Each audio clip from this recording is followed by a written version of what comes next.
Hello guys, protest అయిపోయింది, గవర్నమెంట్ని దింపేసినారు. కానీ ఇప్పుడు నేపాల్ యూత్ నుంచి మనం ఏం నేర్చుకోవాలి? కొన్ని పాయింట్స్, చాలా మంచి పాయింట్స్ ఉన్నాయి. అందులో కొన్ని పాయింట్స్ ఏంటి అంటే, ఫస్ట్ థింగ్ వచ్చేసి unity is the power. Right thing కోసం వాయిస్ని రేజ్ చేయొచ్చు మనం.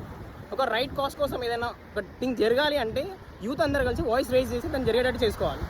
రైట్. సెకండ్ థింగ్ వచ్చేసి corruption. Say no to the corruption. మనం ఏదైనా తప్పు చేసినా కానీ ఫైన్ చేసినా ఫైన్ కట్టుకోవాలి, కానీ 100 రూపాయలు జేబులో పెట్టి తప్పించుకుంటాం అనే మైండ్ సెట్ తీసేయాలి ఫస్ట్. రైట్. థర్డ్ థింగ్ వచ్చేసి రెస్పాన్సిబిలిటీ టువర్డ్స్ ది సొసైటీ. వాళ్ళు ప్రొటెస్ట్ చేసినారు, బ్యాన్ ఎత్తేసినారు, చాలా థింగ్స్ డిస్ట్రాయ్ అయినాయి. నెక్స్ట్ డే అందరు వచ్చేసి మొత్తం క్లీన్ చేసినారు. ఎందుకంటే రెస్పాన్సిబిలిటీ కదా అది. మరి మొత్తం క్లీన్ చేసినారు. తర్వాత honesty and integrity. Shop lifting జరిగినాయి, చాలా షాప్ లిఫ్టింగ్ జరిగినాయి. ఓకే, ప్రొటెస్ట్ జరుగుతుంటే భయపడి పారిపోతారు, ఎత్తుకపోయినారు సామాన్.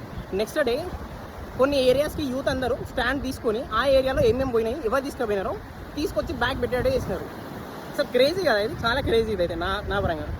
తర్వాత రెస్పెక్ట్ టువర్డ్స్ ఆర్మీ వాళ్ళకి మా నేషన్ని మీరు కాపాడినారు, ఓకే, మమ్మల్ని ప్రొటెక్ట్ చేసినారు అని చెప్పేసి రెస్పెక్ట్ని చూపించుకున్నారు. యాక్టివిటీ ఇన్ ద డెమోక్రసీ అంటేనే మన freedom. So demanding for the right thing, అంతే. ఒక రాంగ్ థింగ్ జరుగుతుంది, దాని అట్లనే వదిలేయకుండా డిమైండ్ చేస్తారు ఒక రైట్ కాజ్ కావాలని చెప్పేసి. సో ఏంటి అంటే మనం కూడా ఫస్ట్ మనం యూనిటీ ఉండాలి. యూత్ అందరూ యూనిటీ ఉంటే ఏదైనా పాసిబుల్ అవుతుంది. ఒక రాంగ్ థింగ్ జరుగుతుందా క్వశ్చన్ చేయగలగాలి.